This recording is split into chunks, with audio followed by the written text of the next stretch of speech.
श्री शिवाय नमस्तुभ्यं। श्री शिवाय नमस्तुभ्यं। 33 करोड़ देवी देवता में सबसे सुंदर जोड़ी थी शंकर और पार्वती की। सही है कि गलत है? कभी नहीं झगड़ते थे। इसलिए पृथ्वी पर ना तो लक्ष्मी जी के व्रत हैं, ना ब्रह्माणी के व्रत हैं, ना इंद्राणी के व्रत हैं।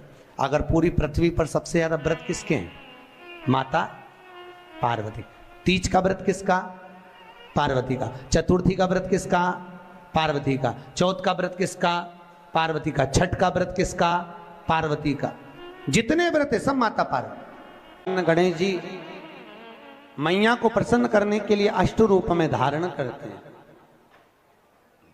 8 रूप भगवान गणेश जी ने धारण किए। एक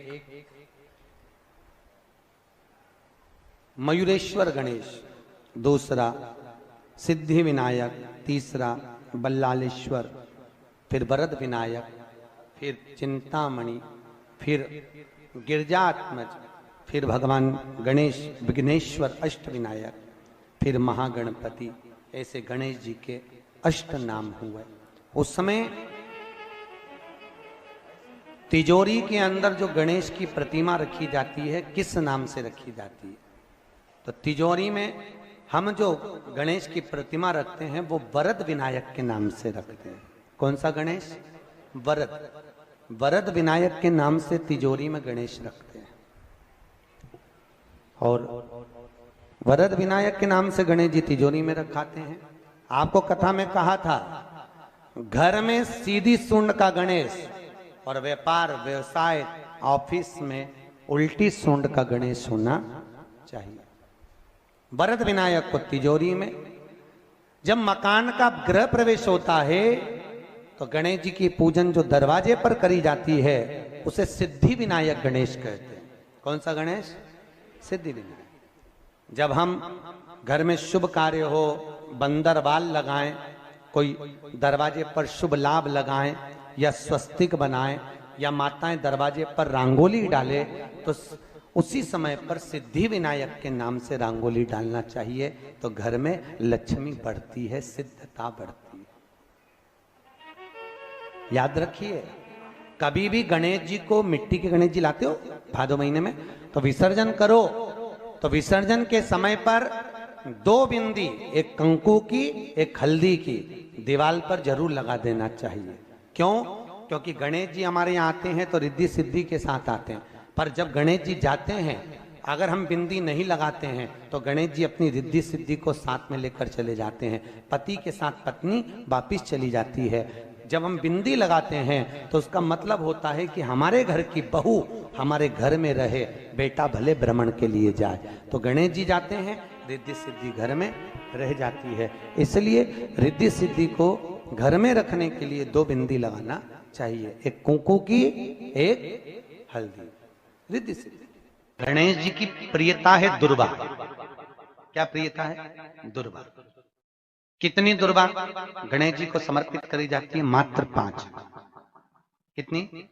आज के जमाने में लोग गट्ठा बनाकर चढ़ा दें, वो अपनी जगह पर 5 दुर्वा पंचम इंद्रियों को वश में करने के लिए और भगवान के 5 जो स्वरूप हैं उनको अपने भीतर उतारने के लिए 5 दुर्वा। और दुर्वा में भी 3 गांठ।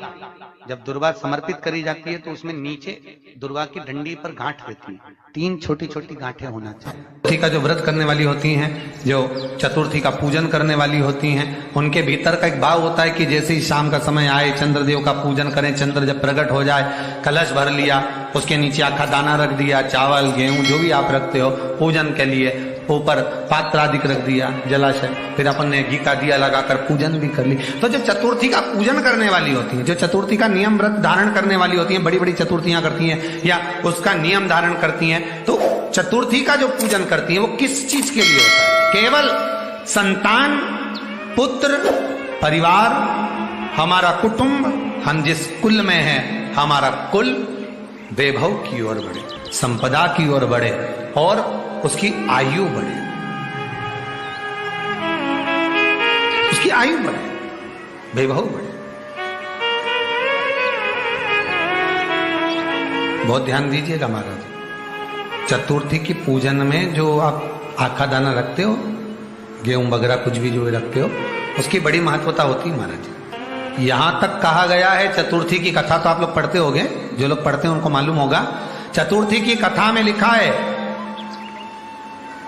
चौथ माता के व्रत में वर्णन किया गया है कि वो आखा दाना जो रखा जाता है, मान लो कोई जरूरी काम होता है तभी आखा दाना को रखा जाता है, संभाल के रखते हैं कि हम इस काम के लिए जा रहे हैं और हमारा ये कार्य सफल होना चाहिए।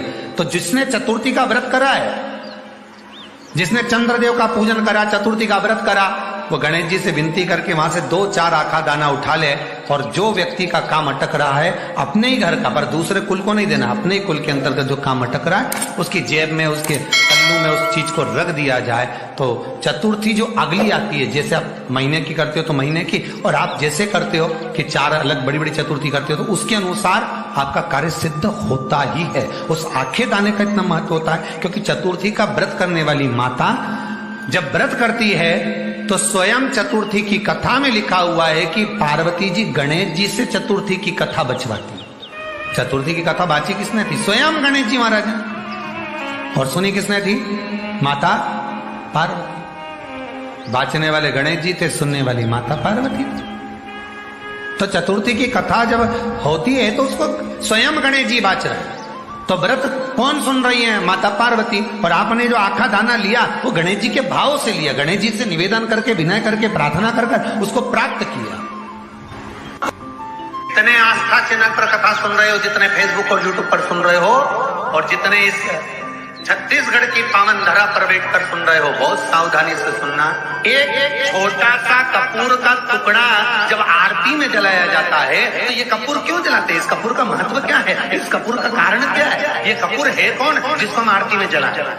क्या जरूरत इस कपूर को आरती में जलाने की? क्या जरूरत इसको यज्ञशाला में जलाने की? क्या जरूरत है इस कपूर को पूजन में जलाने की? स्वयं गुरु बाबा कहते हैं, यदि कोई आरती में, पूजन में, घर में एक कपूर का टुकड़ा आरती के बाद में जब समर्पित करेगा तो उसको अश्वमेध यज्ञ का पुण्य प्राप्त हो जाएगा। अश्वमेध यज्ञ के पुण्य को पाने के लिए कपूर का टुकड़ा आज भी आरती में जलाया जाएगा।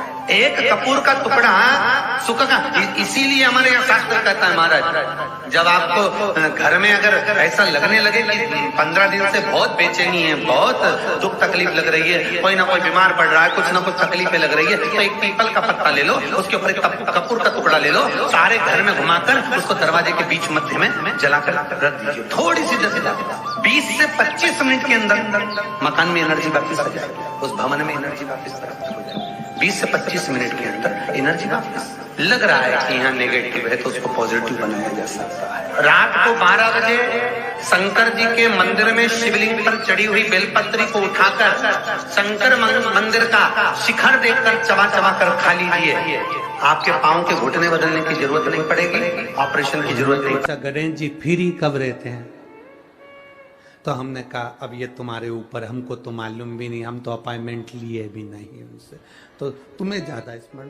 तो 3 बजे आप शंकर जी की कथा करते हो, आपको नहीं मालूम कि गणेश जी कब फ्री रहते हैं? हमने कहा गणेश जी फ्री रहने का केवल एक समय होता है, एक टाइम होता है, एक पल होता है, एक घड़ी होती है कि गणेश जी महाराज हमारे घर में आ गए।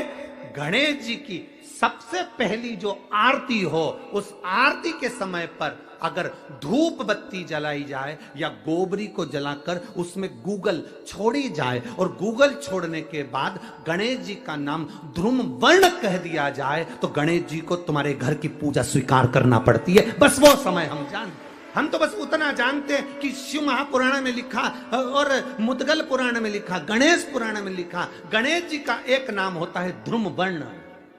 क्या नाम है? ध्रुम वर्ण गणेश जी का एक नाम होता है। जब हम धूप जलाकर श्री शिवाय नमस्तुभ्यम, हर हर महादेव। गुरुजी द्वारा बताए गए उपाय को विश्वास के साथ जरूर करें और कमेंट में श्री शिवाय नमस्तुभ्यम जरूर लिखें। Thanks for watching.